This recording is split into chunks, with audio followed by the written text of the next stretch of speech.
le ciel. Eau, terre, ciel. Naissance, vie, évolution, destin. Eau, terre, ciel. Ciel, terre, eau. Naissance, ciel, vie, évolution, destin. Évolution, terre, destin, ciel, vie, eau, naissance. Eau, vie, destin, évolution, naissance. Ciel, terre, destin, eau, vie, naissance. Eau, terre, destin, ciel, vie, évolution, terre, naissance, destin, évolution, terre, vie, ciel, naissance, destin, ciel, évolution, terre, destin, naissance, vie, ciel, terre, destin, évolution, naissance.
Naissance, vie, destin, évolution.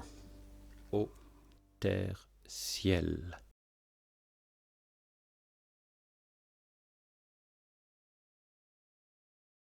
Comment raconter mon histoire? Comment raconter mon histoire avec la maladie au quotidien? Ainsi.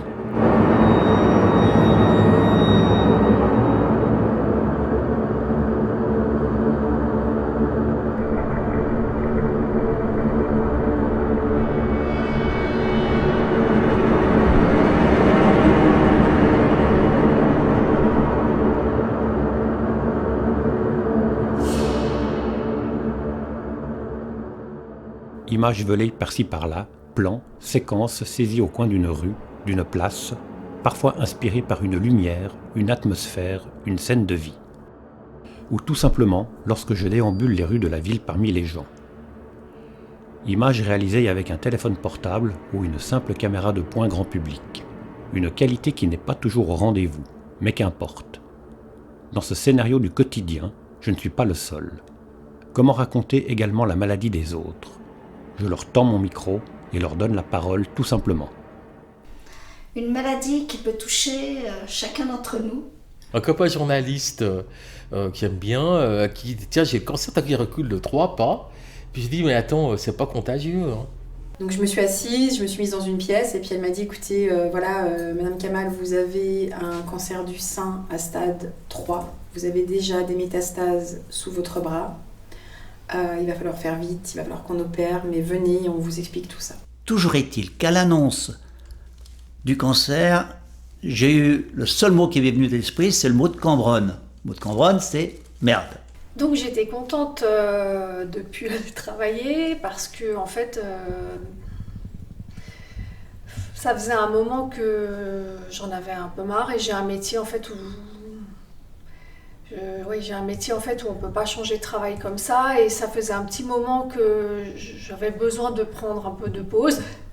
Et là, c'était vraiment une pause forcée. Donc pour ce point-là, en toute franchise, j'étais contente. Pour moi, le plus grand mot de l'univers, c'est l'acceptation. C'est pas qu'il ne faut pas lutter. J'ai lutté sur certains points. Mais j'ai donné les clés à la science. Il y a eu des très belles rencontres aussi. On m'a pris d'une vie dans laquelle j'étais, période où j'étais pas bien, pour me mettre dans une autre où j'étais bien. C'était, hop, j'ai fait un transfert comme ça, dans une autre vie, dans de rencontre de gens nouveaux, une sorte de renaissance. Alors à l'annonce de cette maladie, effectivement, il y a tout le côté sentimental qui bascule. On se demande effectivement... C'est ainsi que je décide de raconter mon histoire au fil des jours, spontanément, comme la maladie, le crabe qui surgit et nous terrasse spontanément lui aussi, sans raison. Sans raison apparente, comme une injustice. Une histoire racontée avec mes mots, mes images, comme je le ressens. Le rituel de la vie, le rituel de la maladie.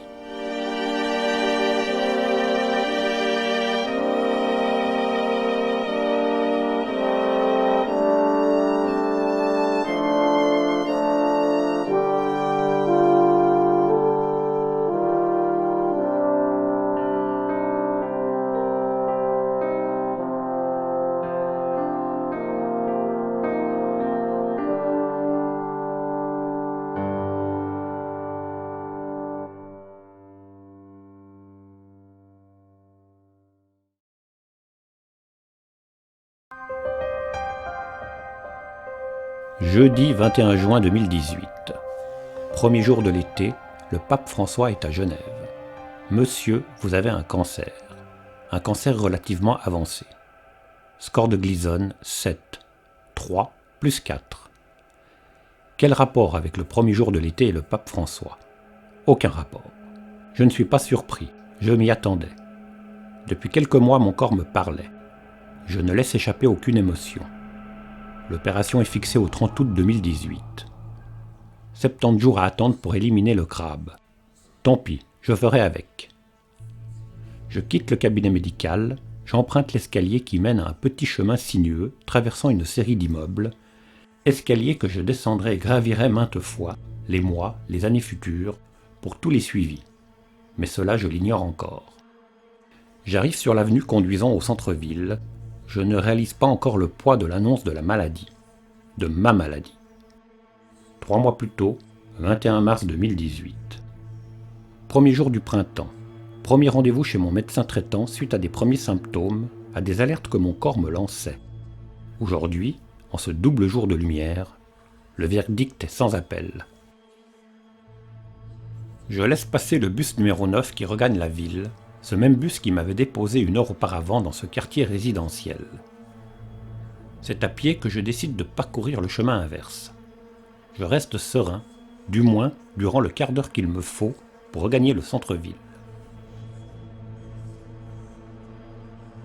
Arrivé sur la place des Eaux-Vives, une émotion surgit, une émotion soudaine. Angoisse, peur, colère, je ne sais pas. Dans ma tête tout s'accélère, moment d'absence. Je dois me rendre dans le quartier de la gare afin de prendre une correspondance qui me reconduira chez moi. De cette place, je ne sais plus quel bus prendre. 9, 25, 1, 6, 22. Tout est confus. L'émotion submerge l'entier de mon cerveau.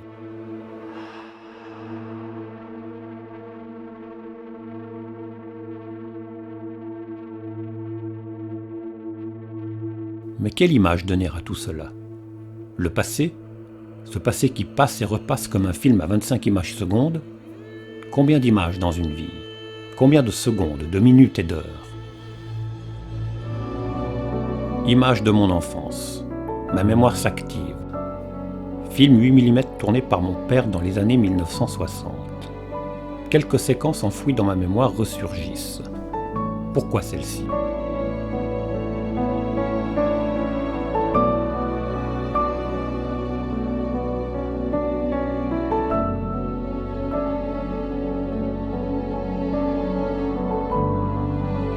Espagne, février 1964. Ce petit singe n'aime pas mon capuchon.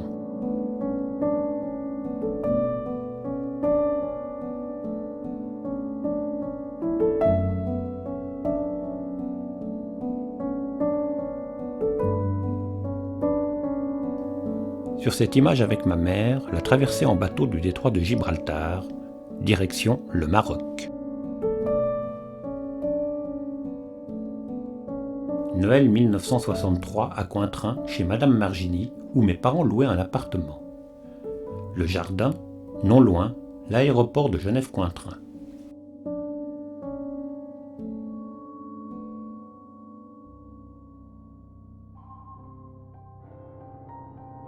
Mais que pense ce petit garçon? Que pense-t-il de la vie qui l'attend? Peut-il le savoir? Ne serait-ce pas mieux de rester dans cette constante insouciance, rester dans la découverte? Faut-il la maladie pour se rappeler, pour revivre cela? Faut-il la maladie pour revoir, comprendre son passé, le rejeter, rejeter la maladie, prendre maintenant une autre direction, faire autrement? Mais le passé, dans ce moment présent, dans ce moment de confusion, qu'a-t-il à voir dans tout cela? Faut-il remuer le passé? Faut-il le faire ressurgir pour survivre? Je ne sais pas.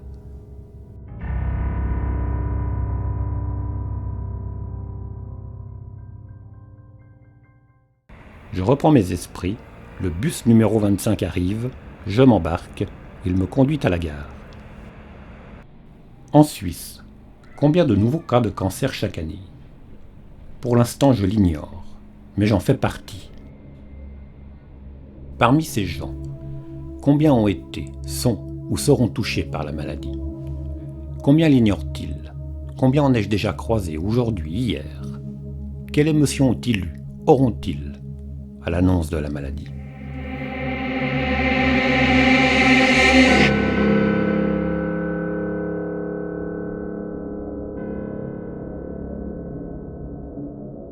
J'avais 26 ans quand on m'a découvert cette maladie tout à fait insidieusement et j'étais en fait en train de boire quelque chose et quelqu'un m'a dit en déglutissant tu as une boule dans la gorge.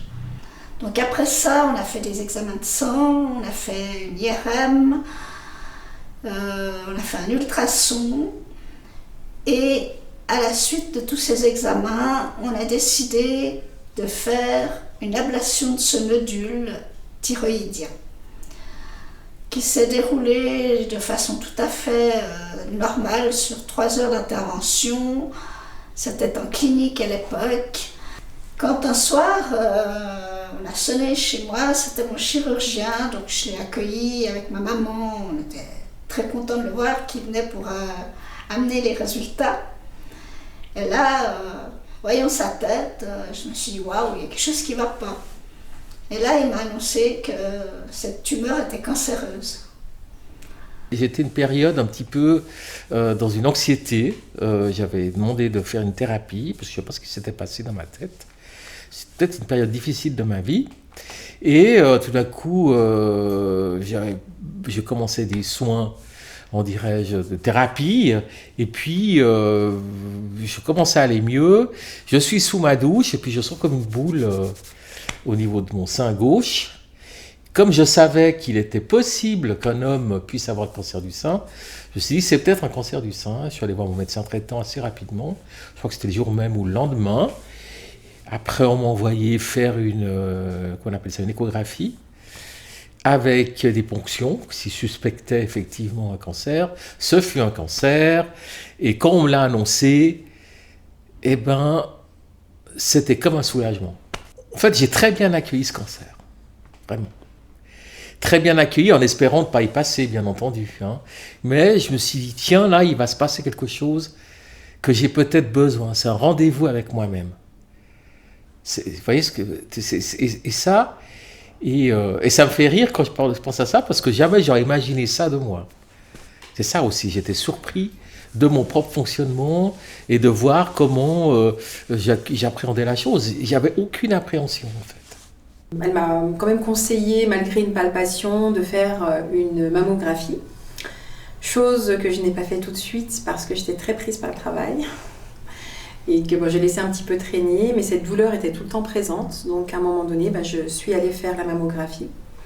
J'étais persuadée que je n'avais rien. Suite à cette mammo, donc j'ai été prise en charge en fait dans un médecin vient vers moi, me dit écoutez, on va vous faire une biopsie puisqu'on voit en fait une grosseur. Encore là, je ne réalisais pas. J'ai évoqué, je dis mais qu'est-ce que c'est qu'une biopsie? Je ne savais pas ce que c'était. Donc il a effectué une biopsie sur mon sein droit et sous le bras. Puis au départ, je dis mais pourquoi vous faites sous le bras? Il dit écoutez, il y a aussi... Je fais une biopsie ici, il n'a pas voulu trop m'en dire, donc tout s'est très bien passé. Suite à la biopsie, il m'a assise et là il m'a donc évoqué, il dit écoutez, ce que je vois ne me plaît pas. J'ai l'habitude, je n'aime pas ce que je vois, j'ai fait une biopsie sous le bras et j'aime pas trop, ça va partir en analyse. Et puis moi je ne réalisais encore rien et je lui ai dit mais qu'est-ce que vous pensez? Ça peut être quoi? Il me fait mais écoutez, je ne suis pas sûre à 100%, mais ça ressemble à une tumeur. Et dès qu'il a dit le mot tumeur, eh bien là, en fait, tout s'est un peu effondré. Je ne l'ai plus écouté, je ne l'entendais plus. Il était face à moi, plein d'images venaient, je ne comprenais pas. Je me suis retrouvé au travail, j'ai réuni mon équipe et je leur ai expliqué que j'avais un cancer de la prostate et puis que j'allais devoir m'absenter assez souvent pour différents rendez-vous. Et pour moi, c'était comme une bouée de secours. Je me déchargeais et je me sentais moins cette maladie peser sur moi. La première chose que j'ai fait comme Pierre Desproges. Le soir même, je suis allé à la Migros et j'ai acheté une boîte de crabes, de la mayonnaise, j'ai mélangé tout ça et j'ai mangé. Et comme Desproges, j'ai dit ça fait un partout. Ça a commencé comme ça. Et après, toutes les blagues que je connaissais sur le cancer et que j'avais racontées aux copains dans le siège d'à côté, eh bien, je les ai mis sous forme de blagues avec une image, admettons. Là, en l'occurrence, une blonde avec un téléphone portable dans une décapotable. Docteur, je sors de chez vous à l'instant. Vous m'avez dit quoi? Bélier, taureau, sagittaire? Non, madame, je vous ai dit cancer. Et ça, c'était déjà... Je mettais ça dans les trucs et j'envoyais ça aux copains. Et c'était ma manière d'expurger ça. Je me suis rendue à 14h au cabinet. Et là, en fait, elle me disait rien. Elle avait le regard baissé, la tête baissée. Et en fait, c'est moi qui faisais question-réponse. En fait, elle me dit juste, c'est pas bon. Mais je dis, mais comment ça, c'est pas bon? Et puis, elle disait rien. Et en fait, c'est moi qui lui dis, mais c'est un cancer. Et sans me regarder, elle me dit oui. Donc là, Alors là, il s'est passé plusieurs choses dans ma tête. C'est allé très vite. En fait, c'est plein d'émotions différentes. D'abord, il y a le déni, enfin, pas le déni, mais l'incrédulité. On se dit, mais non, qu'est-ce qu'elle me dit? Un cancer Je me sentais bien. Non pas que je voulais conserver ce cancer, je me sentais bien dans cette aventure de résilience par rapport à ça. Et j'avais besoin non seulement de résilience par rapport à ma maladie, mais aussi le service que ça rendait dans mon esprit à moi, dans mon bien-être, dans ma sérénité, quoi. J'étais serein avec ce cancer, finalement, ouais. J'ai décidé, parce que j'ai ce caractère, de voir le verre plein et pas vide, parce que sinon ça peut être compliqué. Et mon mari, la seule question qu'il ait posée, c'est est-ce qu'elle va perdre ses cheveux? Parce que j'allais chaque semaine chez le coiffeur, bon, ça c'est chacun. Et là, mon mari, il a dit oui, elle va perdre ses cheveux parce que j'avais comme c'était un stade 3, j'allais avoir la chimio, la radio assez forte. Et là, ça a été un peu compliqué parce que je me suis dit ok, il va falloir que je puisse trouver d'autres solutions. Et moi, j'ai toujours été orientée solution. S'il y a un problème, c'est que, oui, il y a un problème, certes, il doit être là, mais il y a une solution derrière. Comme en même temps, elle donne beaucoup d'informations, elle dit, alors voilà, tu vas avoir beaucoup de traitements médicaux, tu vas avoir un tas de médecins, tu vas arrêter de travailler maintenant pendant au moins 1 an. En fait, en même temps, on essaie de digérer l'information tu as un cancer, mais en plus on essaye d'écouter ce qu'elle dit. On entend les mots chiméo, on entend les mots radiothérapie, mastectomie, enfin des mots que voilà. Et donc l'après-midi, donc je suis sortie de là, j'ai appelé ma meilleure amie en premier. Après, j'ai appelé ma maman, mais c'était très dur parce que ma maman elle a perdu ses 2 sœurs d'un cancer du sein. Donc là, ça a été un moment un peu compliqué. Et après, je suis allée au travail pour annoncer ça. Donc là, j'étais contente.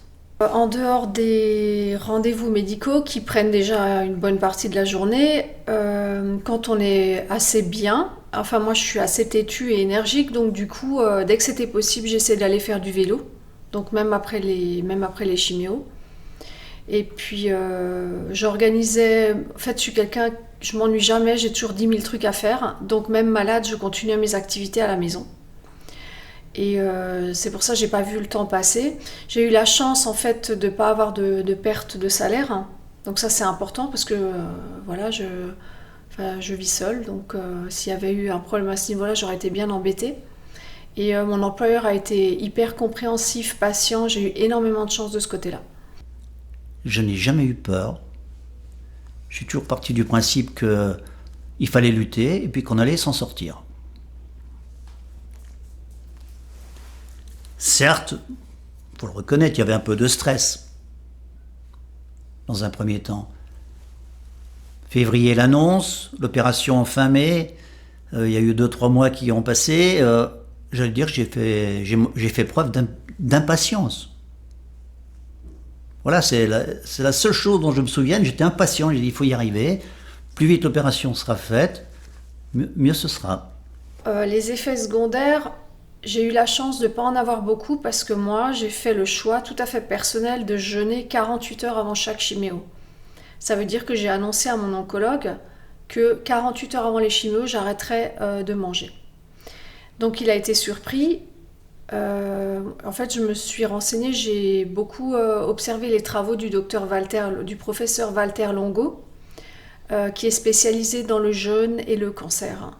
Et j'avais vu une émission, je ne sais pas si on peut parler de hasard, 2 ans auparavant, où il expliquait justement qu'il avait pris 2 groupes de souris, où ils avaient administré des doses de chiméo mortelles, enfin des très hautes doses. Un groupe avait jeûné, l'autre s'était nourri normalement. Donc sur le groupe qui s'était nourri normalement, je crois qu'il y a 90% des souris qui sont décédées. Et sur le groupe qui a jeûné, en fait, il n'y en a aucune qui était patraque.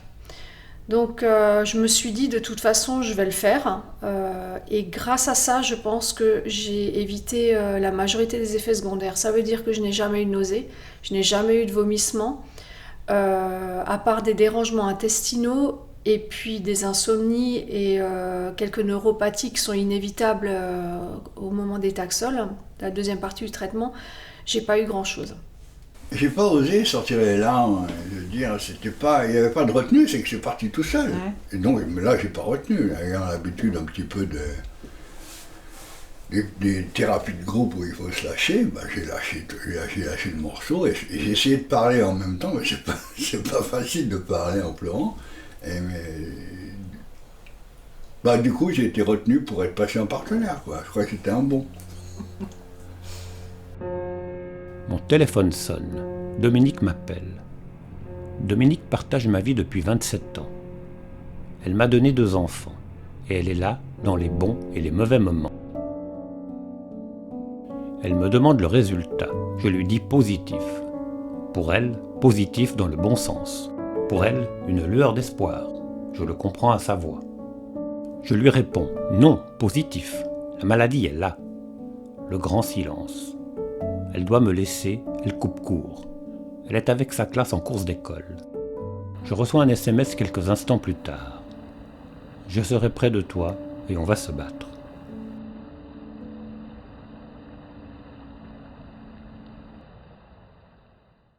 Un mois plus tôt, mai 2018. Visite de l'urètre et de la vessie. Une cystoscopie est organisée. Quelques indices visuels mettent en doute le premier diagnostic de mon médecin. Les images sont enregistrées. Jusqu'à ce jour, pour lui, il n'y a pas de cancer. Mais il a un doute.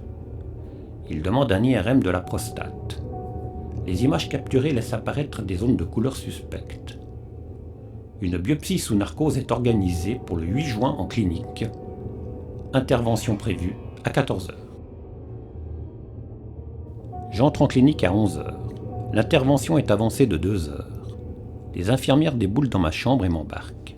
Pas prêt psychologiquement, pas mis en condition, complètement stressé. Destination, le bloc. Le lit poussé par les infirmières traverse les couloirs du sous-sol de la clinique, menant aux salles d'opération. Couché sur le dos, mon regard parcourt les murs et le plafond de béton habillé de tuyauterie. Impossible de rester serein. Sur le plan psychologique, le décor n'est pas au rendez-vous. La panique commence à me gagner. Impression d'aller à l'abattoir. Ces images me hanteront longtemps. À tout moment, elles ressurgissent dans la vie courante. Le résultat de la biopsie sera connu le 21 juin.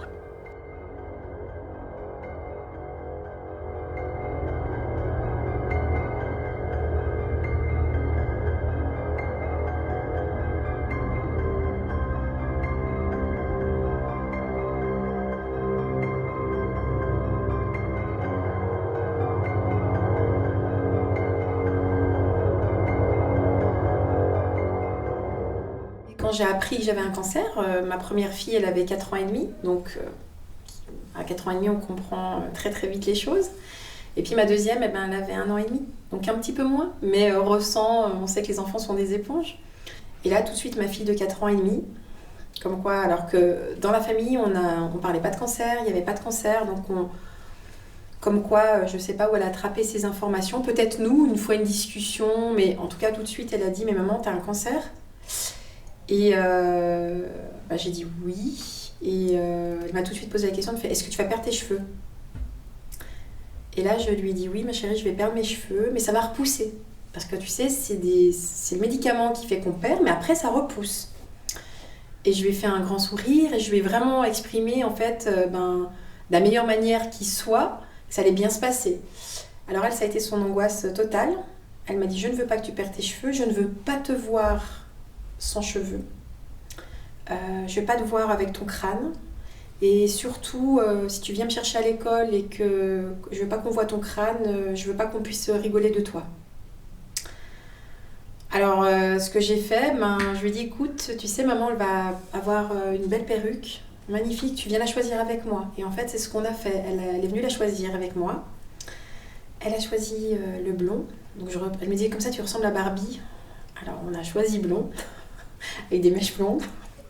Tout ça pour faire plaisir à ma fille. Donc j'aime bien le blond, mais là c'était vraiment un peu plus prononcé que ce que j'ai d'habitude. Et on a fait cette démarche ensemble. Et je pense que ça l'a un peu aidé à pouvoir appréhender ce moment.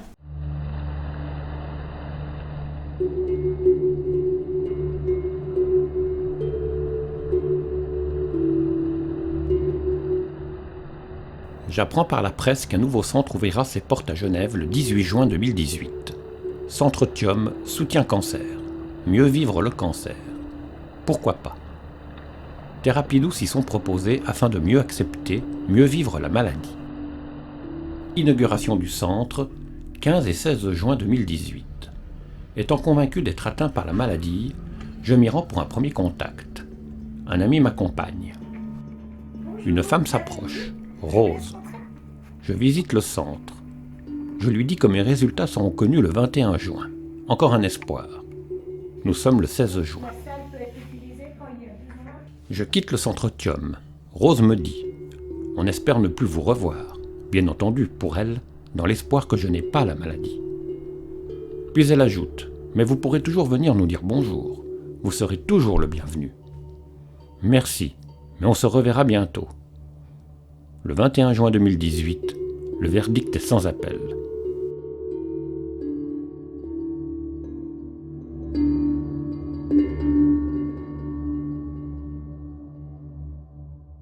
Le cancer, c'est aujourd'hui, on le sait, et demain, de quoi sera-t-il fait? Et c'est vraiment ça.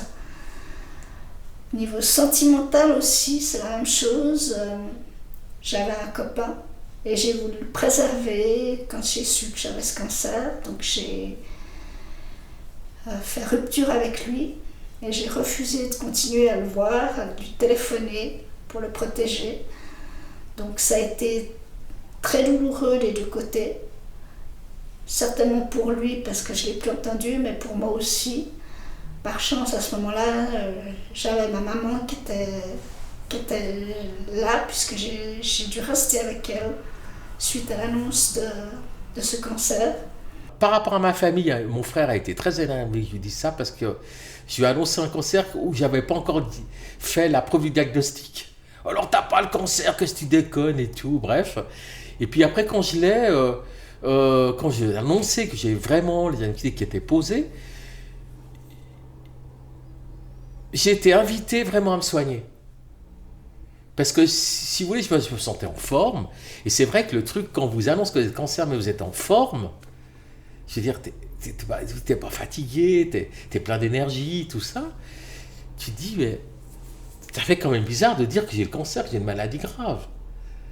Ça, on l'intègre pas tout de suite. Hein. Ça, c'est un truc, parce que t'as la pêche. Tu peux faire du footing, ta vie, elle est... Et puis tout d'un coup, on t'annonce que tu as une maladie qui va te précipiter dans la mort dans les 2 ans qui suivent si on ne la soigne pas, quoi.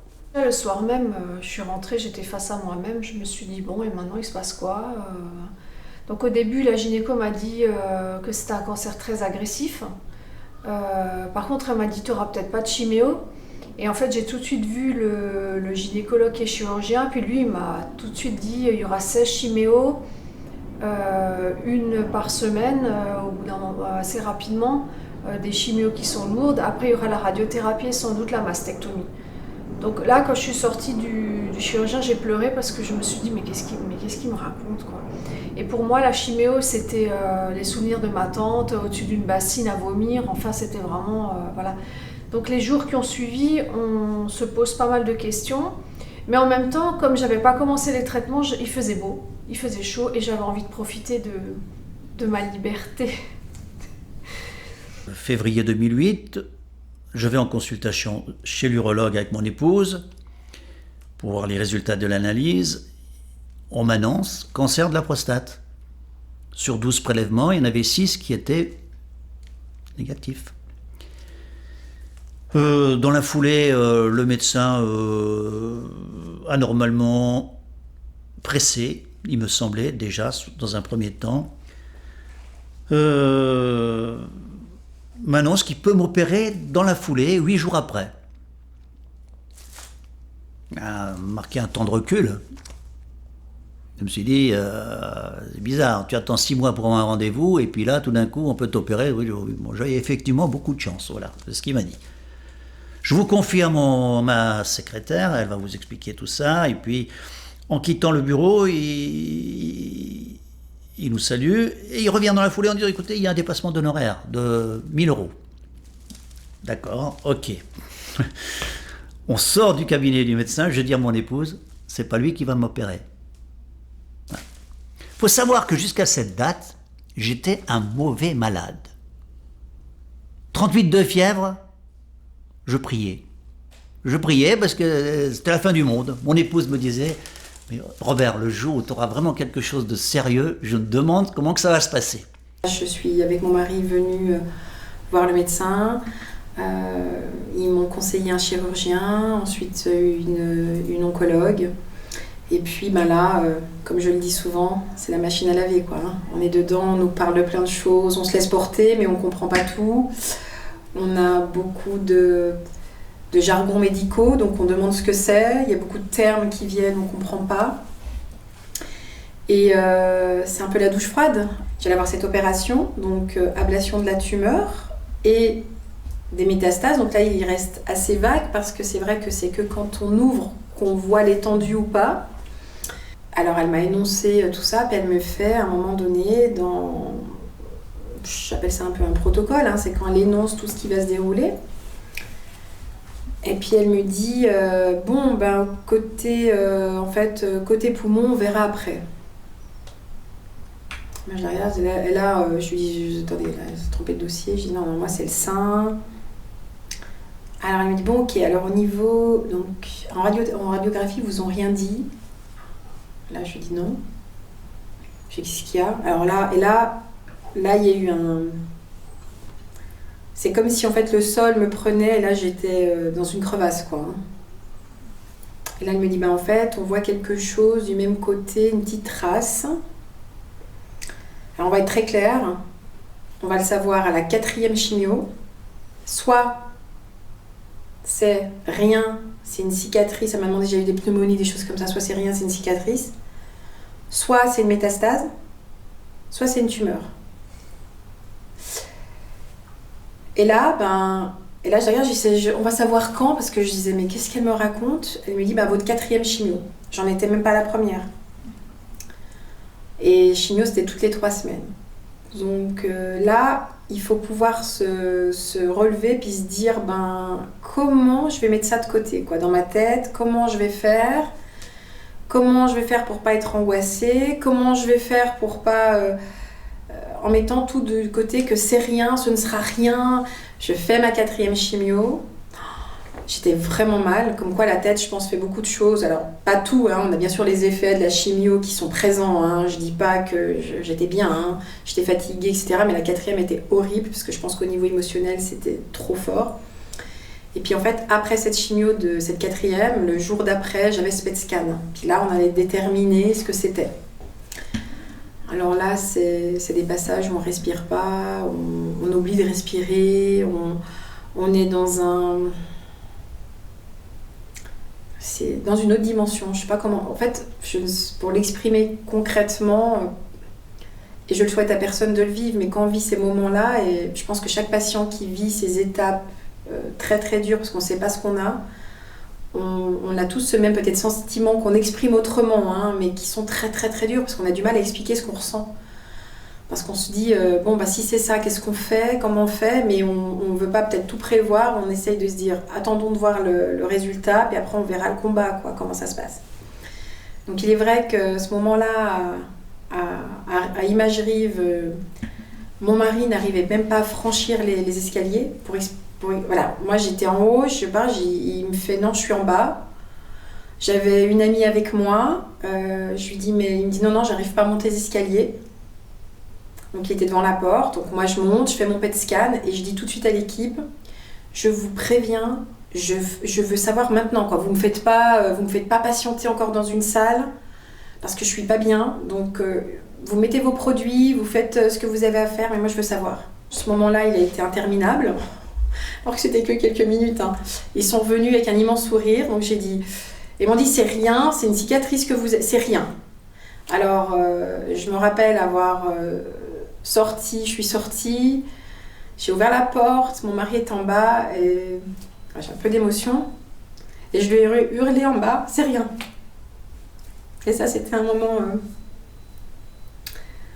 assez chouette de dire qu'il n'y avait rien d'autre. Je revois Rose le 26 juin à Otium. Elle me présente les différentes thérapies que le centre propose. Je m'inscris pour le cours de sophrologie qui débute en juillet. Les cours collectifs, ceux-là, ce sont des cours individuels. Nous avons actuellement, donc, tous nos thérapeutes sont indépendants.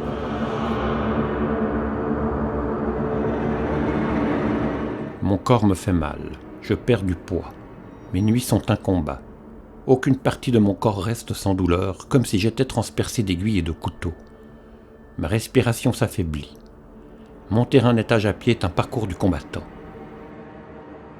24 juillet 2018. Je crains les métastases. J'en fais part à mon médecin, lui est confiant. À ce stade de la maladie, selon lui, pas de métastases. Il demande tout de même une scintigraphie osseuse afin d'exclure une aggravation de la maladie.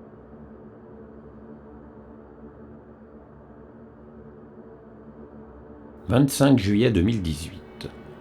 9h30, 38,5 de fièvre.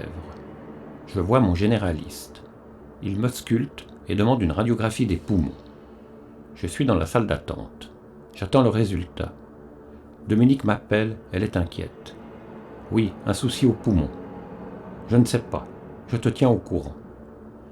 10 minutes plus tard, le verdict. Double foyer infectieux, bronchopneumonie. Dans un mois le bloc. Impossible d'y aller dans cet état. 10 jours de pénicilline, affaire réglée. Cancer, tumeur. Des mots qui sonnent fort, des mots qui font peur. Cancer. Ces cellules dites normales qui se multiplient de façon anarchique et qui se transforment en cellules cancéreuses, envahissant les tissus sains pour les détruire. Celles qui se détachent, celles qui voyagent dans le corps, forment des métastases. Avons-nous fait quelque chose de faux? Culpabiliser? Pourquoi? Les causes? Vieillissement naturel, mode de vie, environnement, influence extérieure, consommation, facteurs héréditaires, génétique. Pouvons-nous le savoir? Une loterie? Peut-être. Mais pour l'instant, je ne m'arrête pas. Je continue mon chemin de vie, telle une cellule parmi tant d'autres. 42 000 nouveaux cas de cancer en Suisse chaque année, soit 115 par jour. 17 000 décès, 46 au quotidien. Chez les femmes, 6 200 cancers du sein.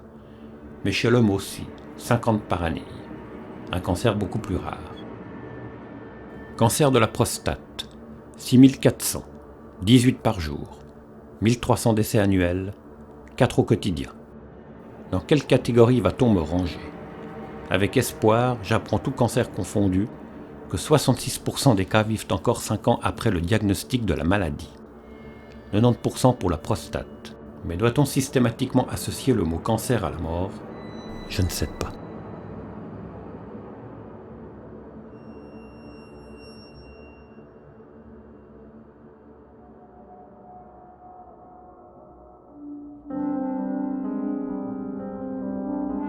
Mercredi 29 août 2018. Les 70 jours depuis l'annonce de la maladie sont enfin passés. 17h, j'entre en clinique. L'opération est prévue le lendemain matin à 11h. L'angoisse de la descente au bloc me poursuit. Souvenir du 9 juin pour la biopsie. Un Temesta le soir, un autre au réveil, plus tard un dormicum. Angoisse combattue.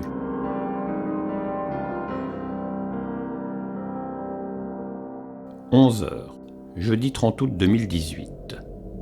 Complètement shooté, on m'embarque au bloc. Je me souviens du brancardier, l'arrivée au bloc, l'anesthésiste, puis le trou noir.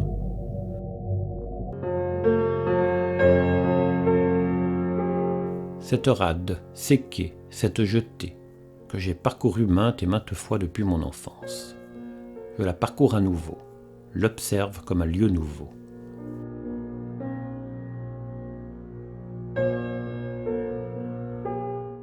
Cette eau jaillissante, symbole de cette ville vieille de plus de 2000 ans, ma ville natale.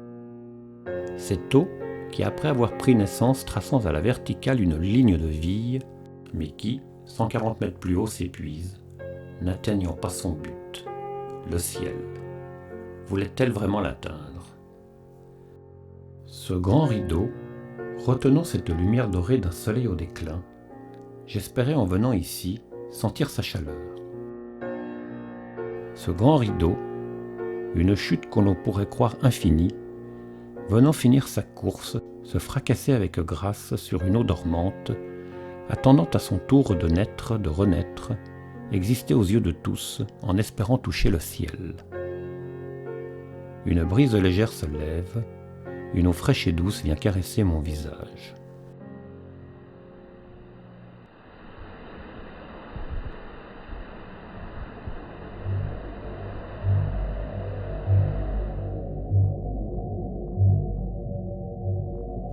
Le robot Da Vinci dirigé par le chirurgien entre en action.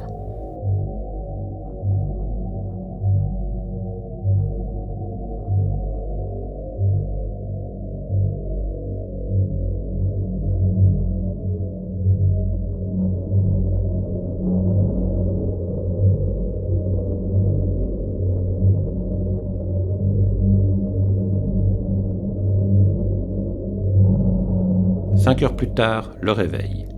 Tout s'est bien passé. L'organe a été enlevé avec succès, avec lui la tumeur.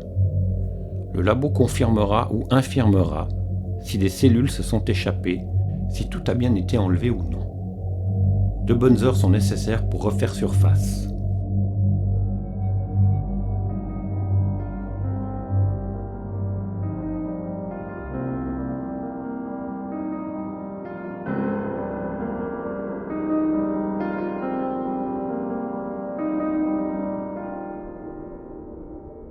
Les douleurs sont terribles.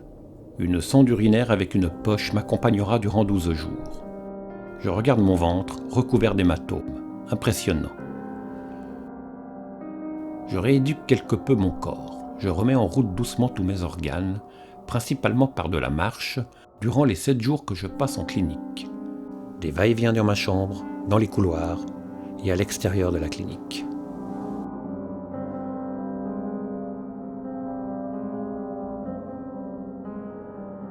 Les résultats du labo sont bons. Le cancer est resté confiné à l'organe. Pas de chimio, pas de rayons, aucun traitement oncologique, tout au plus du dafalgan contre les douleurs. Puis-je me considérer comme chanceux? Peut-être. Mais la maladie m'a affaibli, fragilisé. J'entame un long chemin pour récupérer, pour reprendre le dessus.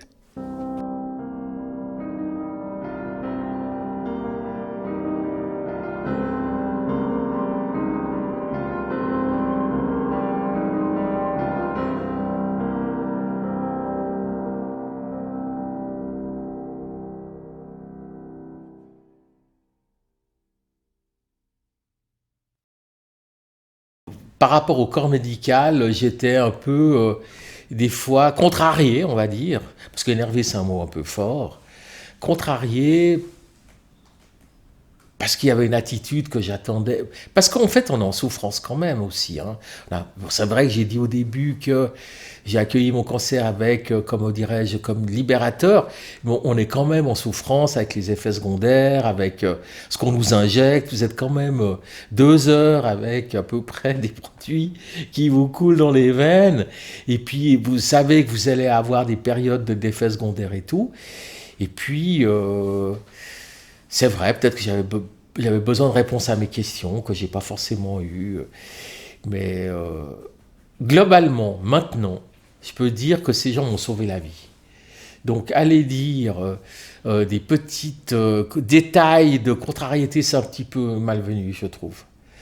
Là, je me considère bien en vie, sous médication, certes, en vie, dans l'attente, je ne sais quoi et je ne peux pas le savoir, mais je suis bien dans ma peau, bien dans ma tête, et je ne veux pas m'autoriser de critiquer le corps médical maintenant, quoi.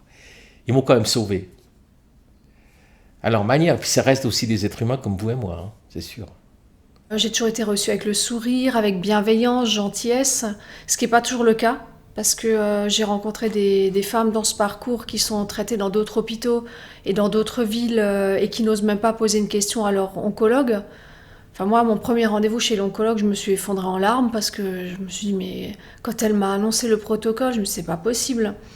Et après, il y a l'humour, le personnel médical essaie de dédramatiser, du coup, je me suis prise au jeu et puis j'ai vu que c'était pas si terrible que ça. Et puis c'est un pas après l'autre. Toutes les personnes sont à l'écoute, malgré un manque de temps que j'ai quand même ressenti à certains moments, des moments justement d'annonce, de diagnostic, où c'est vrai qu'on ressent que les médecins sont un peu pressés ou un peu... ils savent pas trop comment vous annoncer les choses. Et je me suis surprise 2 fois à lui dire, mais... dites-moi simplement, j'ai un cancer. Et effectivement, le mot cancer, même certains médecins ont de la peine encore actuellement à le dire.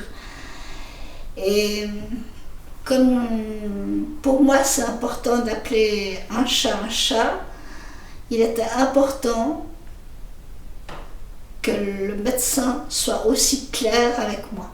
Le corps médical, je ne suis pas enclin à vouloir généraliser. Ce qui veut dire tout simplement, c'est qu'il y a 2 tendances. Il y a 2 ans, j'étais à Berne, à un grand congrès, concernant la prostate, il y avait des médecins.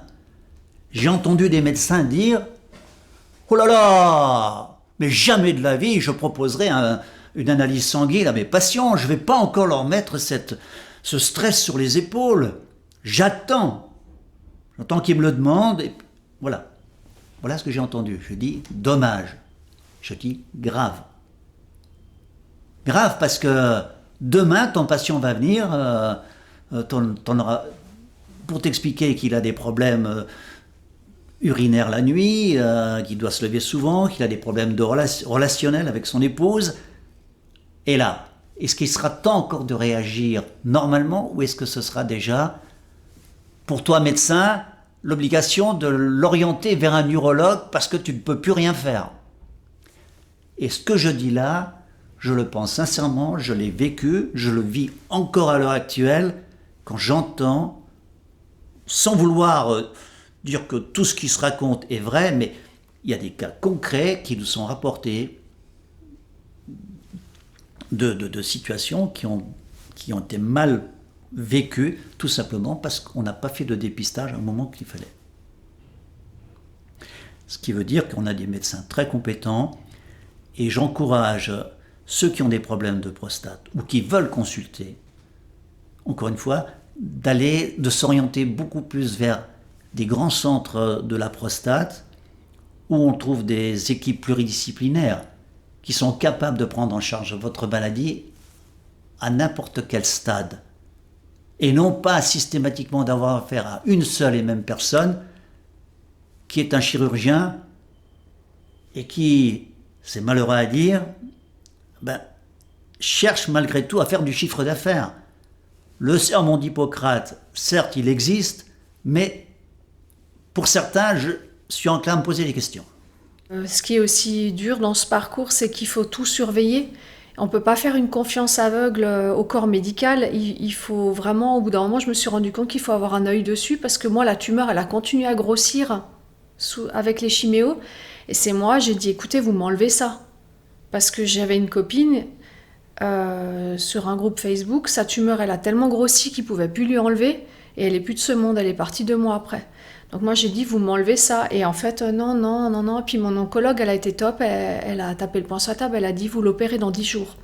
Donc ils ont stoppé les chiméos, ils m'ont enlevé la tumeur. Et 3 semaines après, boum, j'étais à peine remise, ils m'ont remis sous chiméo. Et en fait, les traitements n'ont pas bien fonctionné, non. Donc j'aurais 2 fois plus de raisons de m'angoisser.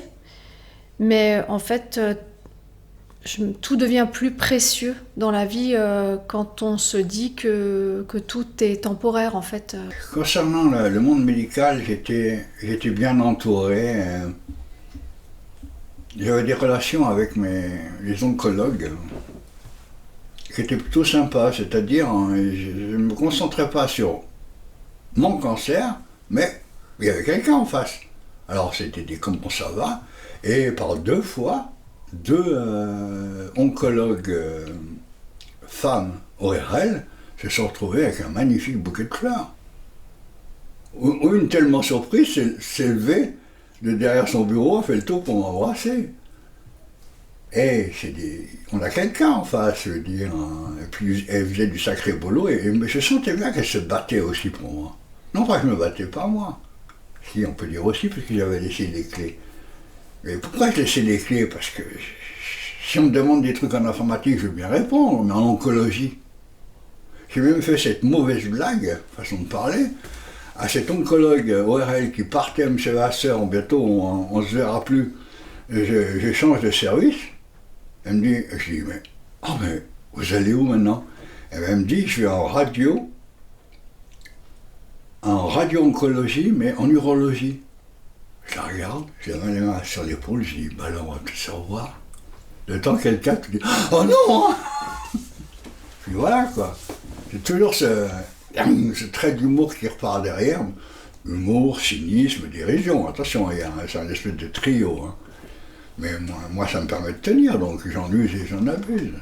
Il n'y a pas vraiment eu de médecin avec qui je ne me suis pas entendue. Il y a eu des médecins qui étaient des fois trop pressés, mais il n'y a pas eu, disons, de choses qui ont fait qu'on était en contradiction par rapport au traitement, par rapport à mes valeurs et à ce qui me prescrivait comme traitement.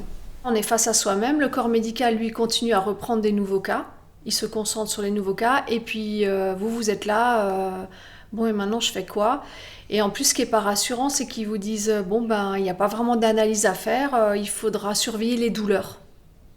Si vous avez mal quelque part, on fera des analyses. Donc, au moindre bobo, il faut beaucoup de self-control en se disant, mais non... Donc, c'est maintenant que c'est le plus dur, moralement et psychologiquement, je trouve que... Et en plus, ce qui est terrible, c'est que quand on se remet dans la vie, pour la plupart des gens, c'est « Ah, mais c'est fini, ah, mais tu l'as vaincu, ah, machin ». En fait, c'est genre... c'est comme si je m'étais cassé une jambe et puis c'est fini, alors que c'est pas du tout ça. C'est que moi, mon oncologue, il m'a dit pendant 5 ans, il faut vraiment avoir de la chance parce que j'ai eu un cancer où je peux pas avoir d'hormonothérapie pour me protéger du risque de récidive. Et c'est un cancer qui est très mal maîtrisé. J'ai perdu encore 2 copines il y a 3 semaines qui ont moins de 35 ans. Enfin, qui avaient. Elles ont rechuté, 3 mois plus tard, elles sont parties. Donc ça veut dire que, en fait, s'il y a une rechute, 3 mois plus tard, je peux être plus là. J'ai bien sûr dû aussi prendre une psychothérapie parce que ça ne s'avale pas comme ça du jour au lendemain, que j'étais perturbée aussi un peu psychologiquement. Je sentais que les choses avec maman étaient pour elle difficiles de me voir autant souffrir parce que j'ai quand même souffert physiquement dans la chair et puis moralement aussi. Donc j'ai rencontré un psychiatre qui me voit encore maintenant, qui est vraiment quelqu'un qui me connaît bien, qui est très bien. Et cette année, je viens d'avoir... À l'heure où je vous parle maintenant, je viens d'avoir tous mes contrôles à l'hôpital qui sont bons. Et ça, pour moi, ça a été une super nouvelle. Donc ça veut dire que cette fois, on me lâche un peu plus que tous les 3 ou 6 mois. Pour tout, on me lâche pour une année. Et en même temps, la bonne nouvelle de tout ça, c'est que j'ai rencontré, l'année passée, il y a un centre qui s'est ouvert aux philosophes qui s'appelle le Centre Thium.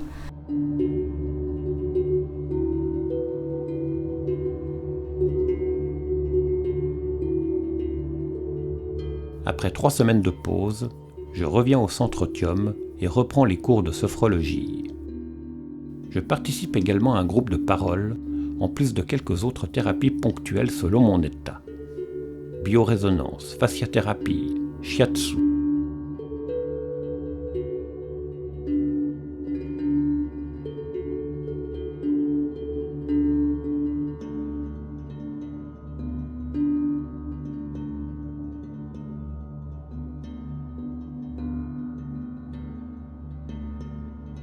Avec d'autres patients du centre, des liens se tissent, des amitiés se créent.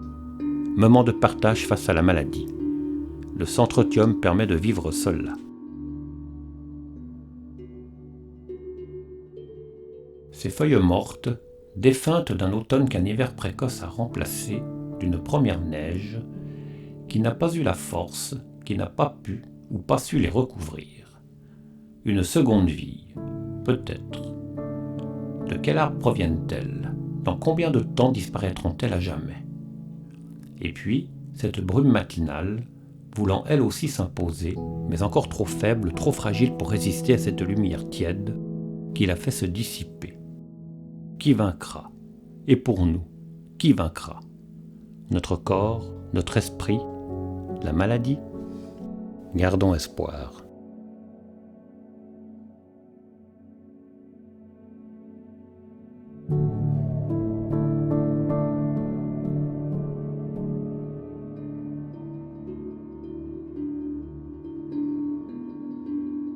L'otium, terme latin remontant au milieu du XIe siècle avant Jésus-Christ, qui recouvre une variété de formes et de significations dans le champ du temps libre. S'arrêter, faire une pause. C'est le temps durant lequel une personne profite du repos pour s'adonner à la méditation, le temps de la retraite, période de temps libre éloignée du quotidien. Pour certains, un besoin face à la maladie. Au Centre Thium, on aime y venir, j'aime y venir. En dehors des thérapies, juste pour une pause, un café, une rencontre, pour reprendre mon souffle. Otium, un havre de paix. On s'y sent bien. Toutes ces rencontres, ces partages, m'ont donné l'envie de faire ce film, de donner la parole à ceux qui le désirent, démontrer qu'on peut vivre, qu'on a le droit de vivre malgré la maladie. Bonjour. Oui, bien entendu. Oui, vous êtes vraiment le bienvenu. Tout à fait, nous sommes ouverts de 9h à 18h. Nous vous proposons en fait de venir à votre convenance. Et comme ça, Rose pourra vous rencontrer et vous proposer les thérapies qui peuvent être adaptées à votre moment du traitement. Dans mon parcours, c'était vers ma 4e, 5e chimio. J'avais plus vraiment l'énergie à aller voir les thérapeutes qui me faisaient du bien. Parce que le thérapeute était un peu loin.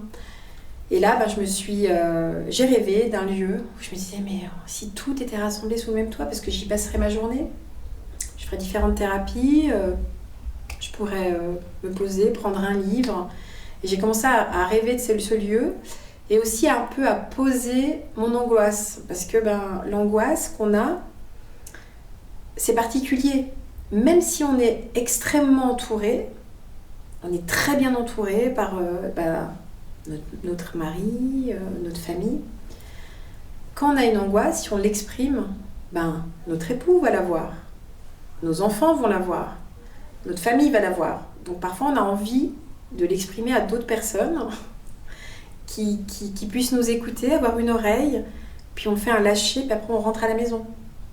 Et ce lieu, je voulais aussi que ce soit ce lieu que j'imaginais. Je me disais, ce serait aussi pour poser un peu ce que je vis, la manière dont je le vis, pouvoir avoir une écoute bienveillante et qui vienne un peu me soulager. Comme ça, quand je rentre à la maison, j'ai que le côté positif et moins le négatif, donc ça touche moins mes proches. On m'a appris qu'il existait un centre pour des gens comme moi, tout d'un coup subitement comme moi, donc appartenir à cette famille de gens qui ont le cancer.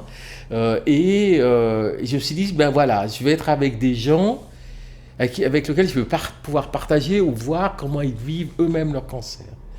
Et il y a des ateliers qui ont été mis en disposition auxquels je bénéficiais de l'atelier d'écriture dans lequel j'ai découvert que j'avais du plaisir à écrire des poésies et que mes écritures étaient un peu appréciées. Voilà. Ça, c'est un truc très, très, très positif que m'a donné le Centre Optium.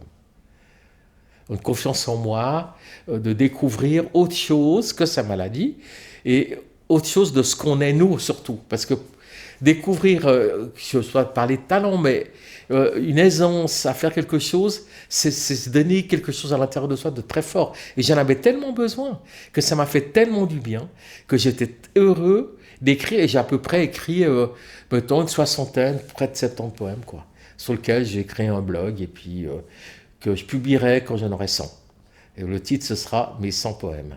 J'ai découvert vraiment des gens de nouveau super, une équipe super sympathique, des gens qui étaient à l'écoute, je dirais mieux que la Ligue genevoise contre le cancer pour moi, enfin différemment je vais dire, avec en plus des personnes qui donnent des soins, qui sont vraiment, je dirais plus qu'à leur âge. Il y a des personnes... Même au niveau des patients, j'ai rencontré des tas de patients, on a fait des échanges, il y a des groupes de parole. Je veux dire, tout ça, c'est quand on n'a plus de travail et qu'on se remet dans un centre comme ça, c'est vraiment super. Oh punaise, je suis rentré là-dedans, mais c'était un tournoiement dans ma tête, j'étais chez moi. Et combien de temps j'y ai passé après? J'avais rien à faire. Eh ben, je venais quand même. Au niveau de schizophrène, j'ai essayé beaucoup de choses, mais toujours avec un certain recul. Je suis désolé, mais je suis un peu un scientifique. Et il y a des choses sur lesquelles je n'accrochais pas trop. Mais tout en reconnaissant que les gens qui le faisaient d'une manière archi sincère et que ça aidait les autres. Donc ça aide les autres, moi. C'est bon. Alors moi, je venais plus pour le café et puis le wifi, Bon, j'aurais donné un Mac, j'ai fait des installations pour eux, des machins comme ça, mais ça s'arrête là. Je suis bien là-bas. C'est dommage qu'avec le Covid, on puisse plus y aller aussi bien autant qu'on voudrait. Mais combien de fois j'ai passé, puis je vois passer des gens, on se salue, on discute, des fois on en vient le fameux et toi ou vous c'est quoi? Et on échange. Mais on échange d'une manière où il n'y a que nous qui pouvons échanger. Nous on éclate de rire de nos propres cancers, on se marre. Bon des fois c'est pas drôle. C'est pas drôle parce que y a des disparitions, il y a des souffrances et tout ça. Mais on est capable d'échanger sur pas mal de points. Au début, je voulais pas y aller parce que j'avais peur de me retrouver justement avec des gens où tout tourne autour de la maladie. Et finalement, c'est un havre de paix. En fait, il y a ce petit jardin, il y a Rose qui nous reçoit. Enfin, on a l'impression qu'on est dans un endroit où on va être chouchouté.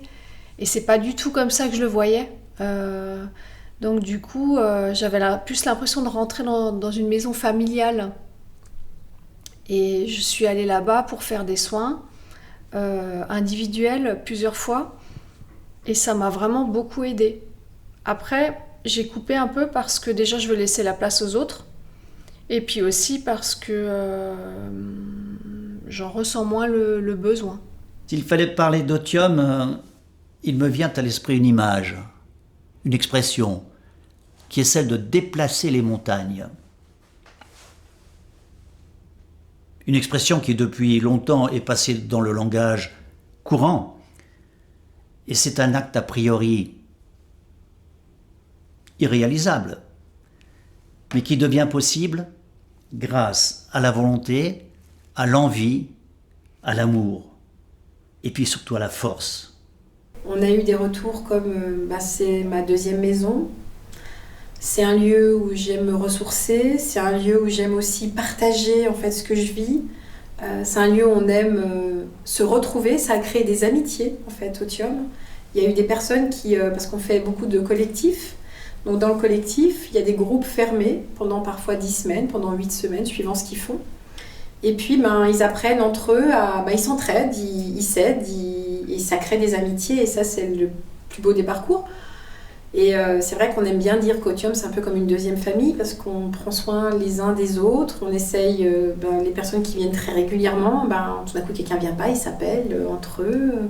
Ça crée ce lien et la vie c'est ça, la vie c'est cet amour qu'on peut se donner en amitié, on s'aide, on s'entraide, ça devient un lieu social. Tout ce travail a été fait grâce à des belles personnes, déjà cette belle famille qui m'a permis d'accomplir ce centre, que je remercie infiniment, ils ont eu confiance en moi et on continue ensemble ce parcours qui est extrêmement positif. Ensuite il y a tous ces donateurs parce qu'on vit de dons, qui ont cru en nous et qui continuent à croire en ce projet. Et puis tous ces thérapeutes qui chaque jour sont là pour aider les patients et les proches. Et ce sont des magnifiques personnes parce qu'il fallait choisir des belles personnes, donc bien sûr des professionnels, leur expertise, mais aussi leur empathie. Une pensée toute particulière pour Françoise, Michel, côtoyée au groupe de parole, au cours de sophrologie, et que le temps trop court qui leur était donné ne leur a permis de participer à ce film comme ils le désiraient. Une pensée aussi à Fabrice, parti trop tôt, mais aussi à tous ceux croisés au détour d'un couloir, rencontrés le temps d'une pause café, un regard échangé, un simple bonjour, partis eux aussi trop vite.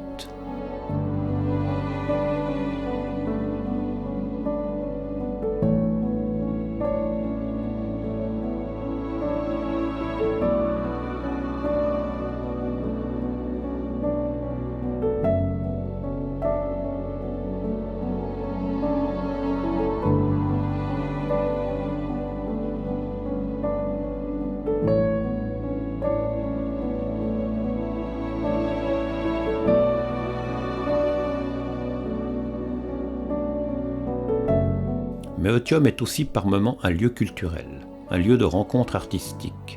Un plaisir pour moi d'avoir pu présenter une exposition de photographies, racines et vie d'ici et d'ailleurs, conjointement avec Christian Schwartz, un thérapeute du centre. Le vernissage de l'expo, le 9 mai 2019, mon anniversaire. Nicolas, un thérapeute du centre, m'apporte le gâteau. je souffle les bougies. Nicolas, parti lui aussi en avril 2020. Non, pas le cancer, le Covid-19.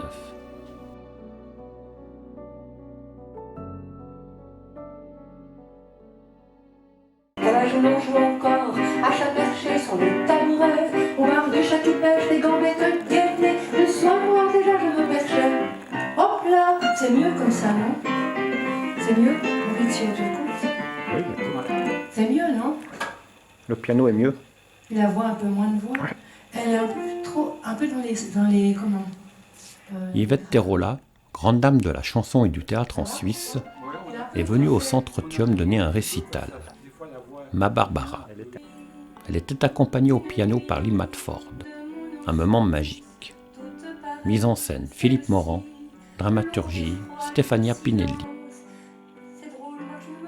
J'ai eu le plaisir de rencontrer Stefania au Théâtre de Carouge en janvier 2020, lors des répétitions du nouveau spectacle d'Yvette, Histoire d'île. Spectacle qu'elle mettait en scène.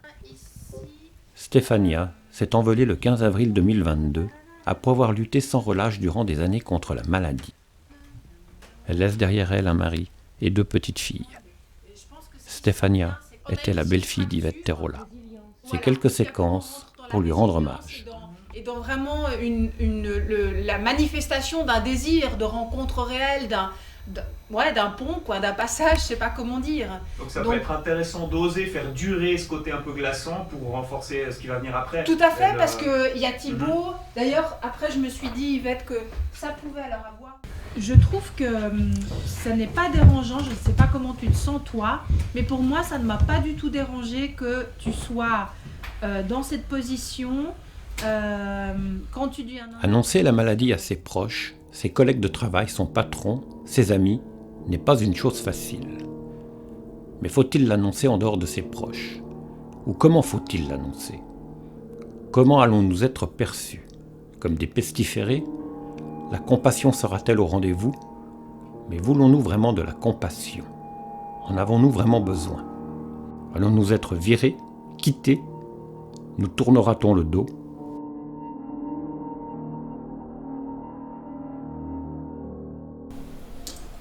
Ouais, l'entourage.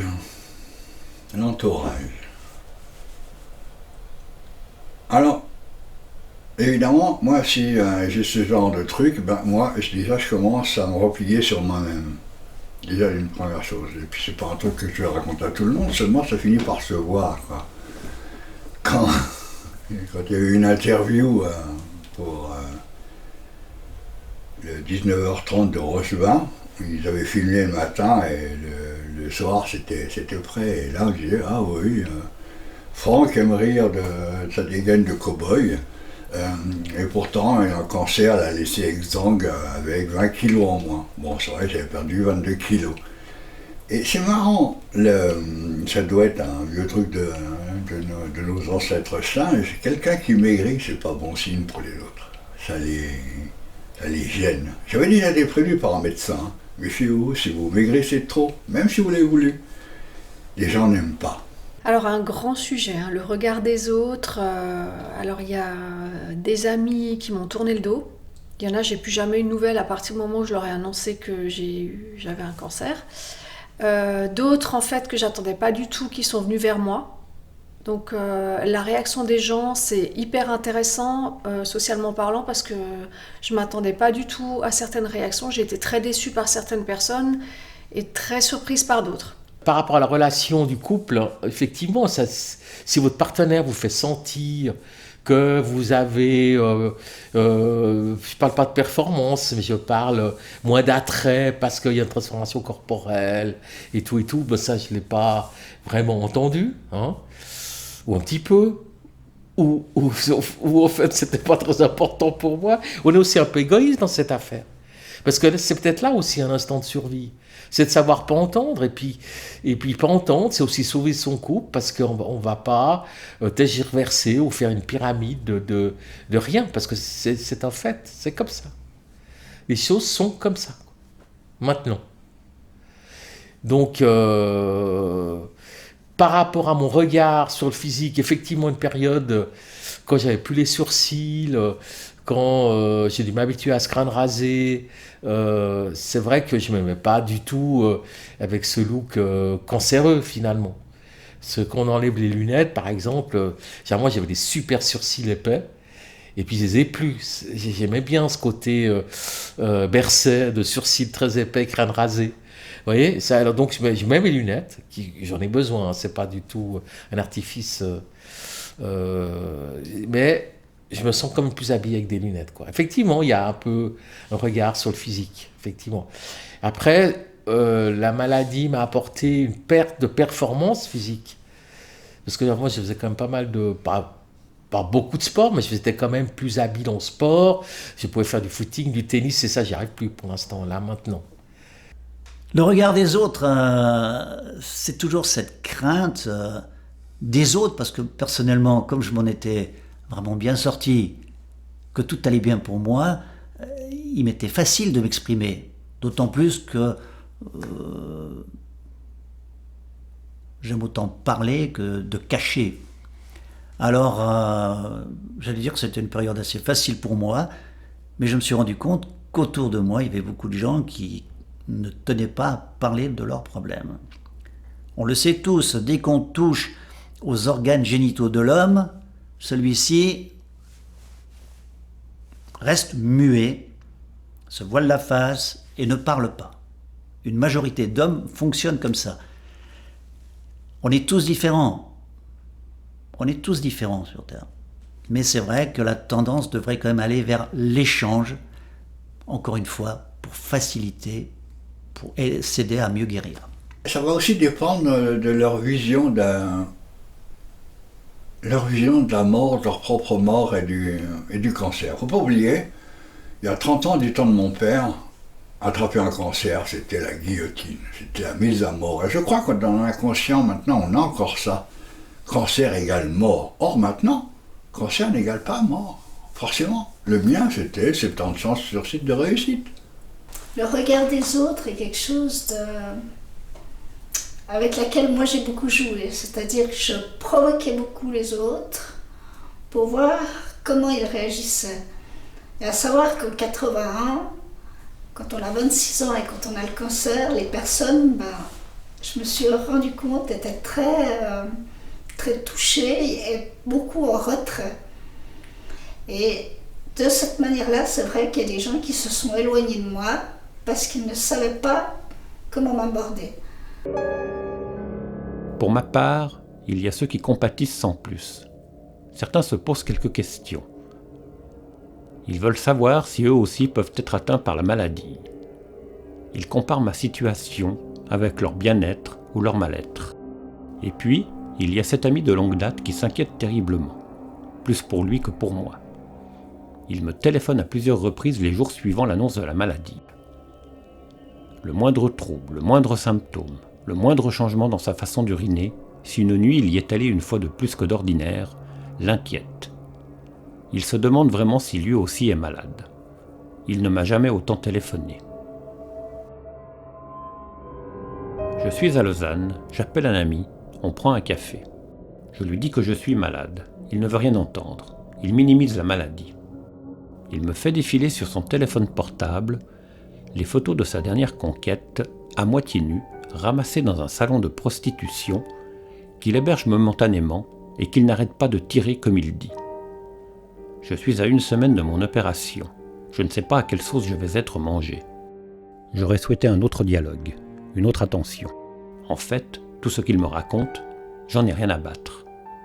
Il ne prendra jamais de mes nouvelles. 4 ans ont passé, je ne l'ai plus revu ni entendu. De par ma responsabilité en tant que gérant de supermarché, j'avais une équipe à manager.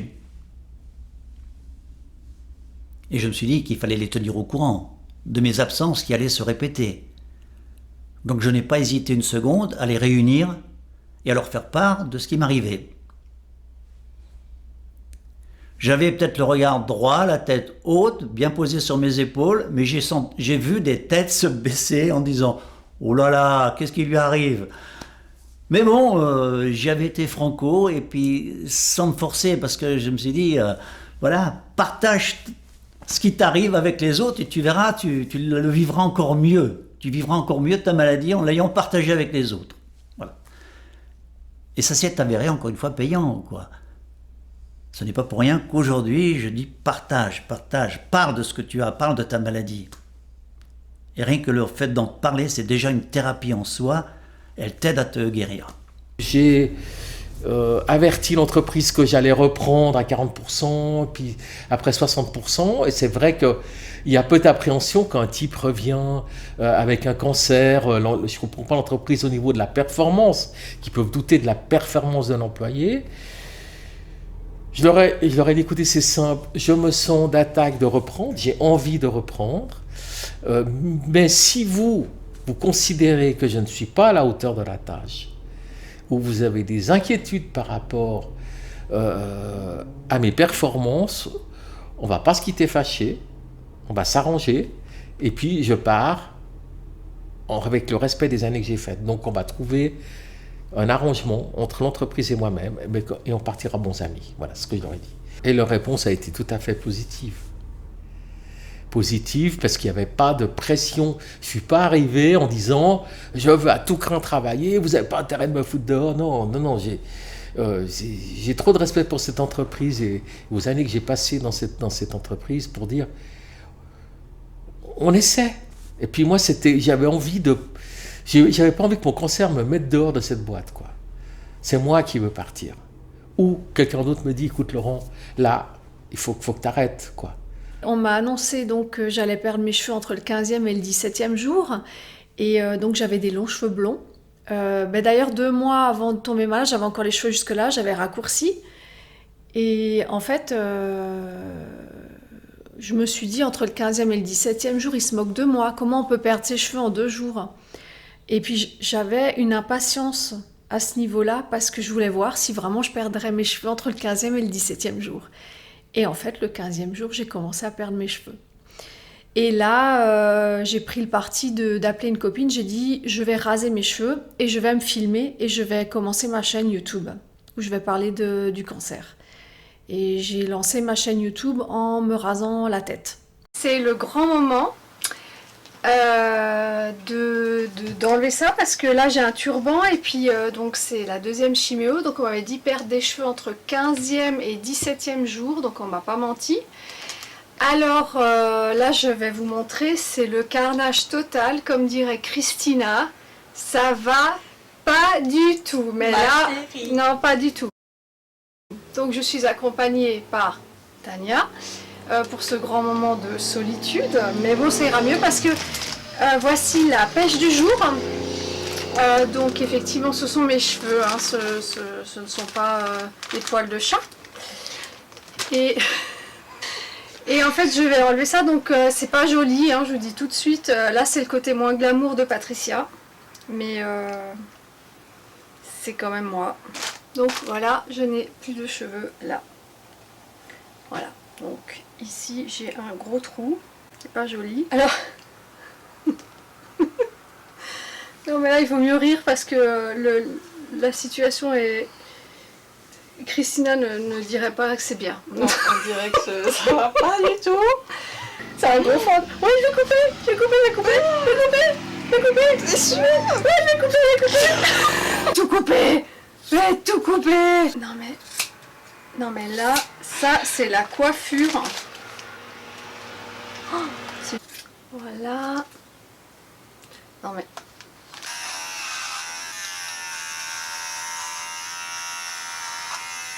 Tu sais, parfois les vieux, ils prennent la mèche puis la mèche. Exactement.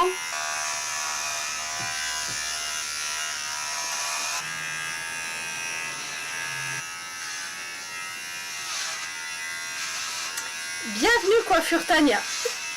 Coiffure Tania, l'élégance, le chic, le raffinement. Ici, pas de demi-mesure. Avec Coiffure Tania, ça je crache. Je voulais montrer le côté positif et joyeux de mon tempérament pour aider justement d'autres femmes qui n'arrivaient pas à relever la tête. Parce que moi, cette période-là, je ne l'ai pas vécue négativement. En fait. C'est très étrange, mais il s'est passé tellement de choses positives de mon côté. Et de toute façon, des cheveux, c'est des cheveux, ça repousse. Et ça faisait un moment que je voulais avoir les cheveux courts, mais je n'osais pas me couper les cheveux. Et il y a eu aussi la fois où j'ai failli mourir parce qu'on m'a donné de la chimio orale et puis en fait j'ai fait un choc toxique. Et j'ai été hospitalisée pendant 15 jours parce que je me vidais de mon sang pendant 15 jours. Et là, je me suis filmée aussi. Mais toujours en me marrant parce que pour moi, en fait, j'allais pas mourir. L'oncologue m'a dit que j'aurais pu mourir, mais moi, j'étais convaincue. De toute façon, c'était juste un mauvais passage. Et je me suis filmée à la fin du séjour en disant « voilà, je suis pas bien, machin ». Mais il y avait quand même toujours cette énergie qui disait « bon, bah ça va aller ». Je sais pas où j'ai puisé cette énergie, partant du principe que j'étais plutôt réputée pour être la fille qui se laisse faire et qui dit jamais rien et qui a pas beaucoup de... En fait, à mon travail, on dit tu manques de confiance en toi, il faut que tu sois plus forte. Donc c'était pas du tout à la base dans mon tempérament normal. Mais ce que les gens ont interprété chez moi comme de la faiblesse, moi c'est plutôt du lâcher prise. C'est qu'il y a des choses pour moi qui valaient pas la peine. Et là, c'est un combat, le cancer qu'on mène entre soi et soi-même. Et puis, pour finir, je devais pas me battre, je devais accompagner cette maladie vers la sortie. Et cette énergie, je l'ai trouvée, alors ça peut paraître complètement fou, mais cette énergie aussi m'est venue parce que j'avais une bulle de liberté incroyable. Et en fait, je crois que ça m'a ouvert tout le champ des possibles.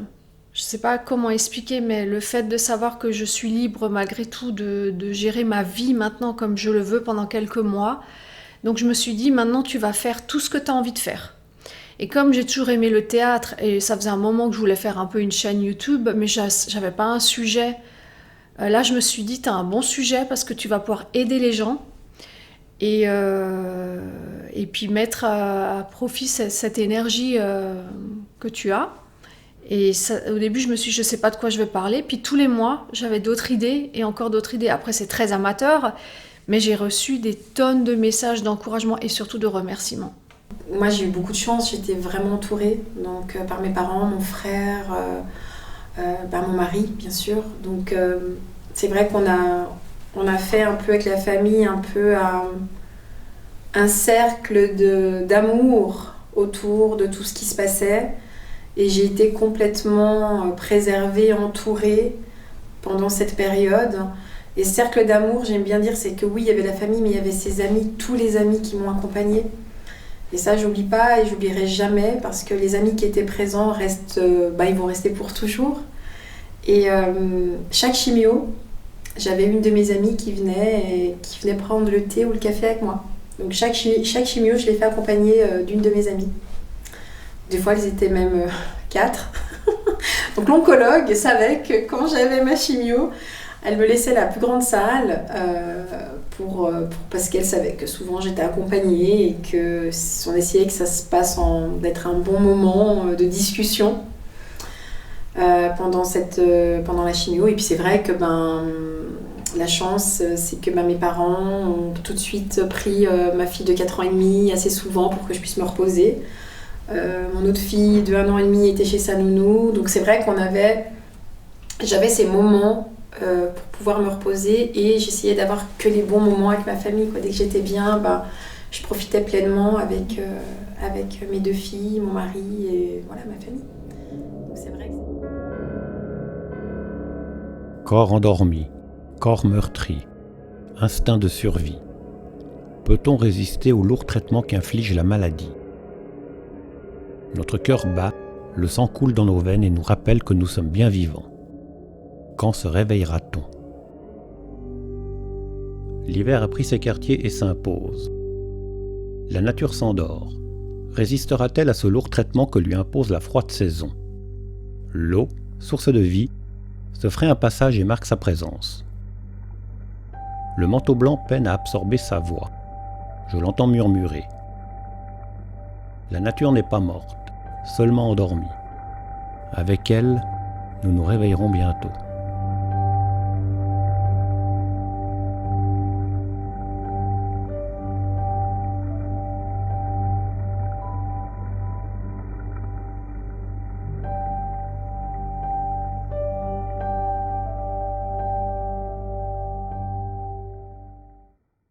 Ce qui a changé, c'est que en 2008, j'avais 60 ans. Je me suis dit, il y a un beau voyant orange qui s'est mis à clignoter. On était pas loin du rouge. Est-ce que ça vaut le coup encore de travailler plus longtemps et de ne pas vouloir profiter plus pleinement de la vie, de ton couple et puis de toutes les personnes que tu aimes et qui t'entourent. C'est à partir de ce moment-là que j'ai commencé à mes pourparlers pour obtenir ma retraite anticipée. Retraite anticipée qui a lieu en 2009, fin 2009, un an après. Je partais à la retraite à l'âge de 61 ans, sans rien regretter. J'avais travaillé 40 ans dans une société à Genève et puis j'ai eu beaucoup de plaisir. Et je pars avec autant de plaisir que j'en ai eu pendant les périodes pendant lesquelles je travaillais.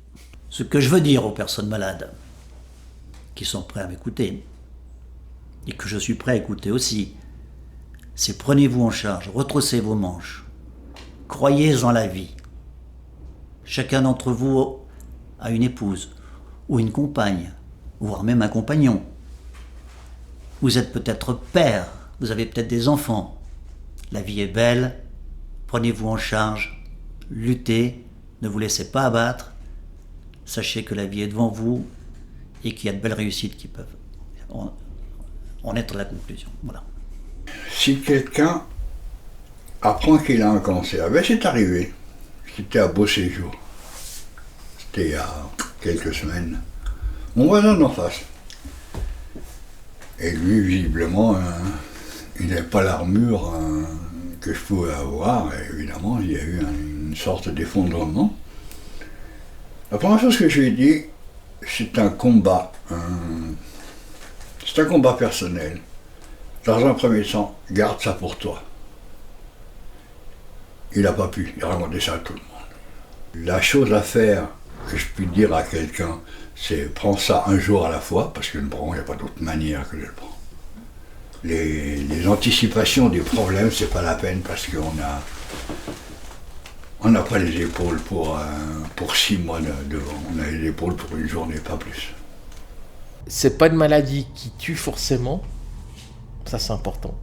C'est ce que j'ai découvert aussi, parce que quand tu annonces le cancer, au début tu te crois déjà mort, et puis c'est pas vrai. J'ai fait des rencontres aux soins d'injection qui duraient 2 heures avec des gens qui avaient eu des récidives, qui étaient toujours là, qui étaient toujours en vie, qui étaient toujours debout, quoi. Je veux dire, c'est ça. Alors, il y a un truc que je peux faire un petit aparté là-dessus. Qu'est-ce que j'ai envie de dire? Mais restez debout. Restez debout, surtout. Et puis avancez quand même dans votre vie en fonction de vos moyens. Respectez votre fatigue, prenez compte que vous avez besoin de repos, que vous avez besoin de vous occuper de vous, et puis prenez du plaisir autant que vous puissiez. Voilà ce que je peux répondre, et entourez-vous de gens que vous aimez et qui vous aiment, et ça c'est important.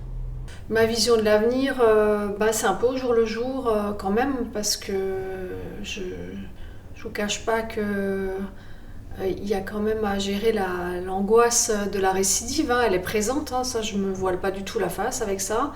C'est juste que quand je fête un anniversaire, je sais pas s'il y aura le prochain l'année d'après, donc c'est ça qui est un peu plus compliqué à gérer, mais de toute façon je peux rien changer, donc on verra, je sais pas, on verra. Se battre contre le cancer, c'est gagner une bataille.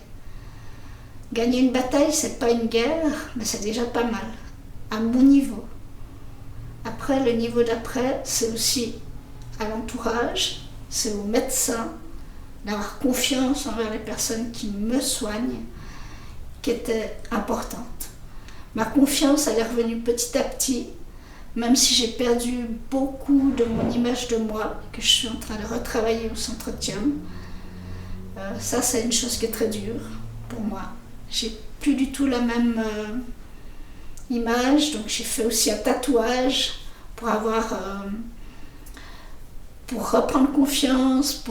On a fait un trompe-l'œil par rapport à ma cicatrice, parce que c'est vrai que ma cicatrice, beaucoup d'enfants à l'hôpital me disaient « Ah, qu'est-ce que tu as fait, qu'est-ce que tu as eu et tout. Et pour moi, les enfants, j'aime bien avoir des réponses à leur donner. Et j'étais des fois, je ne savais pas quoi leur répondre. Alors je disais oui, j'ai été opérée. Et ça, c'est quelque chose que j'ai appris avec le temps à gérer. Par rapport aux adultes, il n'y a aucun problème. Mais j'ai pris cette décision l'année passée de faire un tatouage juste en dessous de ma cicatrice avec un chat qui est mon chat, qui s'appelle Zumba. Et j'ai fait ça au Centre-Otium.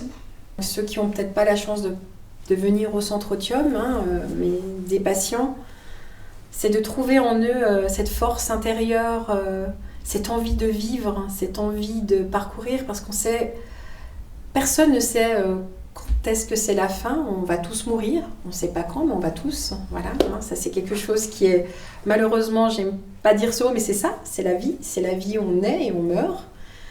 Maintenant, en fait, c'est de se dire, quand on a un cancer, la vie, elle n'est pas finie. Maintenant, il y a des belles avancées, il y a des belles choses qui se passent au niveau médical. Oui, on n'a pas tous les mêmes chances. Malheureusement, au niveau de l'annonce, c'est ça qui est très difficile. Mais que, faut se battre. La vie est belle et que, surtout, prendre soin de soi, faire les choses qu'on aime, essayer de pousser le négatif du mieux qu'on peut. Parce que la vie, elle peut être courte, elle peut être belle, mais c'est vraiment d'essayer d'y mettre plein d'amour. Plein d'amour. Et donc, ces personnes qui vivent ça et qui sont seules et qui sont patients et qui...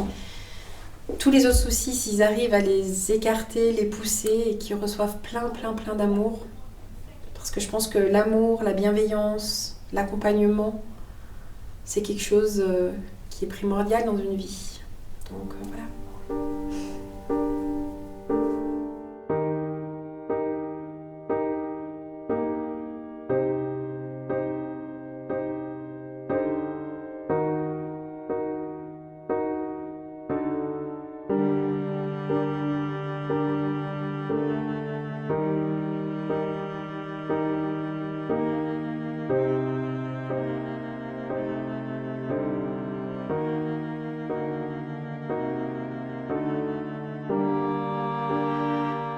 Les beaux jours sont de retour. Le lourd traitement infligé par l'hiver touche à sa fin.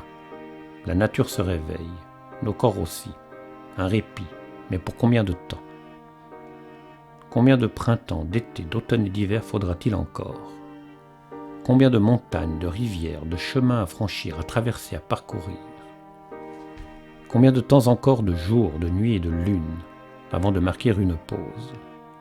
Combien de temps encore nos corps sans cesse façonnés, meurtris, transpercés, déchirés, accepteront-ils seuls ? Certains s'en vont, d'autres résistent. Oui, mais pour combien de temps ? La nature vaincra-t-elle ?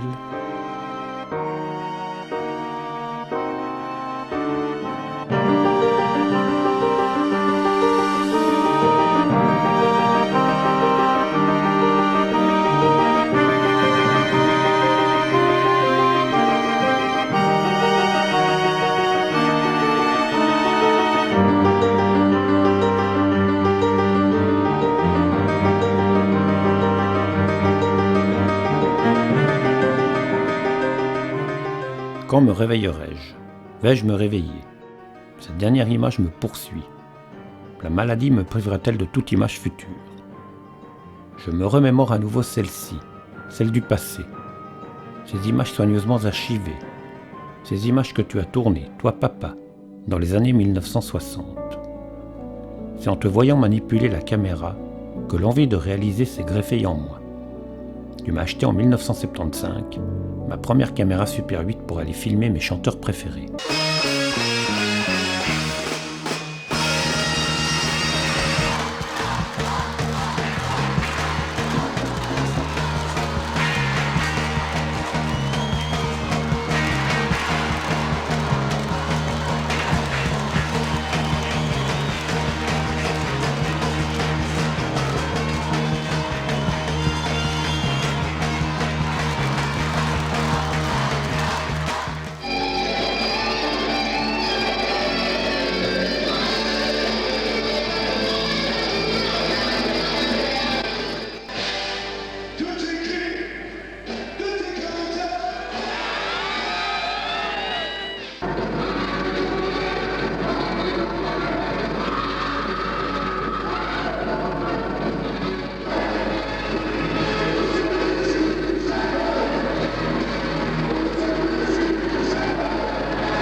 Comment appelles-tu ça?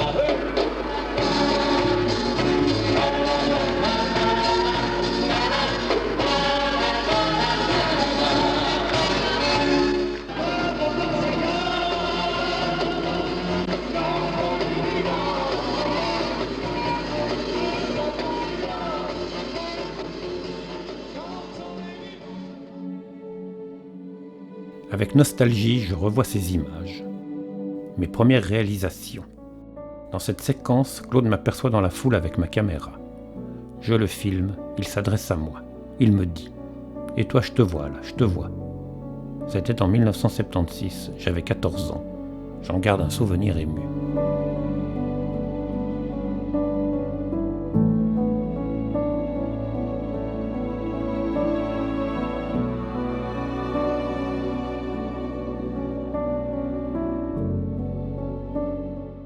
Mais aujourd'hui, dans cet avenir incertain, de guérison, de combat, partirai-je avant toi? Et pour ma part, ai-je un conseil à donner, une ligne directive à suivre? Je ne crois pas qu'il y ait une règle standard.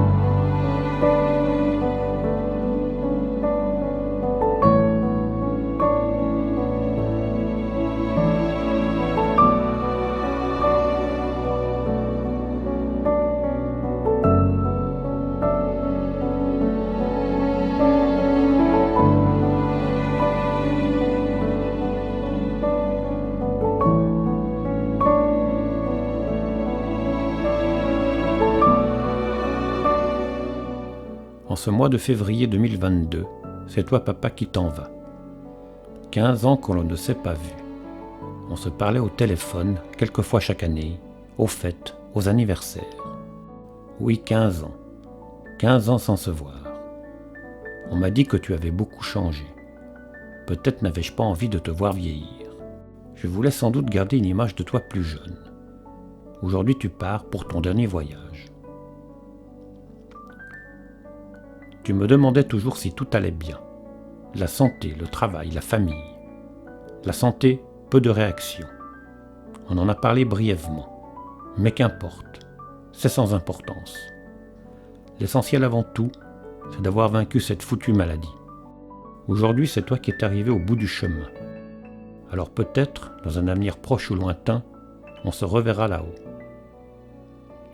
Ah oui, si jamais là-haut tu rencontres maman, partie elle aussi, il y a 15 ans.